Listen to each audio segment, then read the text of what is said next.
सिंहासन बत्तीसी। राजा भोज एक बार फिर सिंहासन की ओर बढ़े और तभी 22वीं पुतली अनुरोधवती वहां पर आ गई।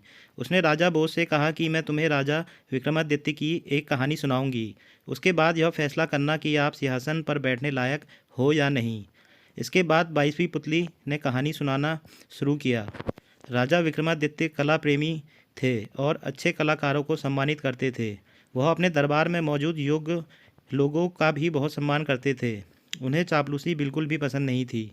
राजा विक्रमादित्य के इस स्वभाव के बारे में जानकर एक दिन एक युवक उनसे मिलने उनके दरबार पहुंचा। उस युवक को कई शास्त्रों का ज्ञान था और हमेशा खरी बात ही बोलता था। उसका यह स्वभाव अक्सर राजाओं को पसंद नहीं आता था, जिस कारण उसे हर राजा अपने यहाँ नौकरी से निकाल देता था। बार बार नौकरी से निकाले जाने के बाद भी उसने अपनी प्रकृति और व्यवहार को बदला नहीं था। जब वह राजा विक्रमादित्य के दरबार पहुंचा तो उस समय वहां संगीत का कार्यक्रम चल रहा था। वह राजा के आदेश का इंतजार करने लगा। वह दरबार के दरवाजे पर खड़ा होकर संगीत सुन रहा था, जिसे सुनकर वह धीमी आवाज़ में बोला, दरबार में बैठे हुए लोग नासमझ हैं। इन्हें संगीत का बिल्कुल भी समझ नहीं है। संजीदा गलत धुन बजा रहा है, फिर भी कोई उसे रोक नहीं रहा है। उसे बोलते हुए वहां खड़े द्वारपाल ने सुन लिया, जिससे उसका चेहरा गुस्से से लाल हो गया। उसने युवक से कहा, महाराजा विक्रमादित्य सच्ची कला के प्रेमी हैं और वह खुद दरबार में मौजूद हैं। द्वारपाल की बात सुनकर युवक हंसा और बोला, वह कला प्रेमी हो सकते हैं लेकिन कला पारखी नहीं, क्योंकि संजीदा की गलती को वह पकड़ नहीं पा रहे हैं। युवक की बात सुनकर द्वारपाल ने कहा कि अगर उसकी बात गलत साबित हुई तो उसे दंड मिलेगा। इस बात पर युवक ने कहा कि अगर उसकी बात गलत साबित हुई तो वह हर प्रकार की सज़ा के लिए तैयार है। इसके बाद द्वारपाल ने युवक के बारे में विस्तार से राजा को बताया। राजा विक्रमादित्य ने तुरंत उस युवक को दरबार में लाने का आदेश दिया। राजा विक्रमादित्य के सामने भी युवक ने कहा कि किसी एक संजीदे की उंगली पर चोट लगी हुई है, जिस कारण संगीत में कमी है। यह सुनकर राजा विक्रमादित्य ने सभी संजीदों की उंगलियां देखने का आदेश दिया। जांच के दौरान सच में एक वादक के अंगूठे का ऊपरी भाग कटा हुआ मिला। उसने अंगूठे पर पतली खाल चढ़ा रखी थी। यह देखकर राजा ने उस युवक की प्रशंसा की। इसके बाद उन्होंने उस युवक से उसका परिचय पूछा और उसे अपने दरबार में नौकर रख लिया। युवक ने भी समय समय पर अपनी योग्यता का परिचय दिया, जिससे राजा विक्रमादित्य बहुत प्रभावित हुए। कुछ दिनों के बाद दरबार में एक खूबसूरत नर्तिका आई। दरबार में उसके नृत्य का आयोजन किया गया। वह युवक भी दरबार में बैठा हुआ था और नृत्य को गौर से देख रहा था। वह नर्तकी बहुत ही अच्छा नृत्य कर रही थी और सभी दरबारी मोहित होकर उसके नृत्य को देख रहे थे। तभी न जाने कहाँ से एक भंवरा आकर उसकी छाती पर बैठ गया।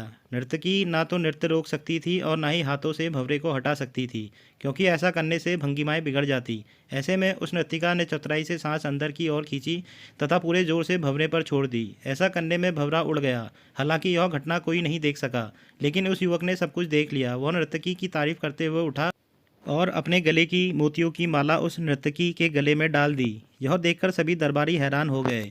दरबार में मौजूद लोग कहने लगे कि राजा के होते हुए दरबार में किसी और का इस तरह से इनाम देना राजा का सबसे बड़ा अपमान है। युवक का यह व्यवहार राजा विक्रमादित्य को भी पसंद नहीं आया और उन्होंने युवक से ऐसा करने के पीछे का कारण बताने को कहा। इस पर युवक ने भंवरे वाली सारी घटना राजा को विस्तार में बता दी। उसने कहा कि नर्तकी ने जिस तरह से सुर, लय, ताल और भाव भंगिमा के बीच सामंजस्य रखते हुए जिस सफाई से भंवरे को उड़ाया, वह इनाम के काबिल है। जब विक्रमादित्य ने नर्तकी से पूछा तो उसने युवक की बात का समर्थन किया। यह सुनकर राजा विक्रमादित्य ने नर्तकी और उस युवक की बहुत तारीफ की। अब उनकी नज़र में उस युवक का महत्व और बढ़ गया। अब तो वह जब भी किसी भी समस्या का हल ढूंढना होता तो राजा विक्रमादित्य उसकी बात पर जरूर गौर करते। ऐसे ही एक दिन दरबार में चर्चा शुरू हुई कि बुद्धि और संस्कार के बीच क्या संबंध है। दरबारियों का कहना था कि बुद्धि से ही संस्कार आते हैं, लेकिन वह युवक उनकी बातों से सहमत नहीं था। उसका कहना था कि संस्कार अनुवांशिक होते हैं। जब इस मुद्दे पर एक राय नहीं बनी तो विक्रमादित्य ने इसका एक हल निकाला। राजा ने नगर से दूर जंगल में एक महल बनवाया और उसमें गूंगी और बहरी नौकरानियों को रहने का आदेश दिया। साथ ही 4 नवजात शिशुओं को उन नौकरानियों की देखरेख में रखा गया। इनमें से एक शिशु राजा विक्रमादित्य का था, जबकि एक महामंत्री का, एक कोतवाल का और एक ब्राह्मण का था। जब 12 वर्ष के बाद चारों बच्चों को दरबार में पेश किया गया तो राजा विक्रमादित्य ने बारी बारी से उनसे पूछा, क्या तुम ठीक हो? चारों ने अलग अलग जवाब दिए। राजा के बेटे ने कहा, सब कुशल है। वहीं महामंत्री के बेटे ने कहा कि यह संसार नश्वर है, जब आने वाले को जाना है तो कुशलता कैसी। कोतवाल के बेटे ने कहा कि चोर चोरी करते हैं और नाम खराब अपराधियों का होता है। ऐसी हालात में कुशलता की सोचना बेकार है। अंत में ब्राह्मण के बेटे ने कहा कि जब आयु दिन ब दिन घटती जाती है तो कुशलता कैसी।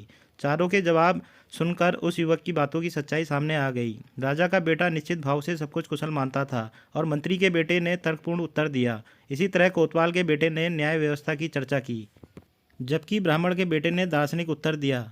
यह सब कुछ अनुवांशिक संस्कारों के कारण हुआ, जबकि सभी का पालन पोषण एक साथ और एक तरह से हुआ। फिर भी चारों के विचारों में अपने संस्कारों की तरह अंतर था। इस प्रकार सभी दरबारियों ने मान लिया कि युवक बिल्कुल सही है। इतना कहकर 22वीं पुतली वहां से उड़ गई और राजा भोज एक बार फिर इस सोच में पड़ गए कि क्या राजा विक्रमादित्य की तरह वह भी सच्चे और अच्छे लोगों की परख करने के काबिल है या नहीं। कहानी से सीख। बच्चों, इस कहानी से सीख मिलती है कि जो व्यक्ति हमेशा सच बोलता है और गलत का साथ नहीं देता है, उसका हमेशा समर्थन करना चाहिए। ऐसे लोग कभी भी गलत सलाह नहीं देते हैं और हमेशा सही राह दिखाते हैं।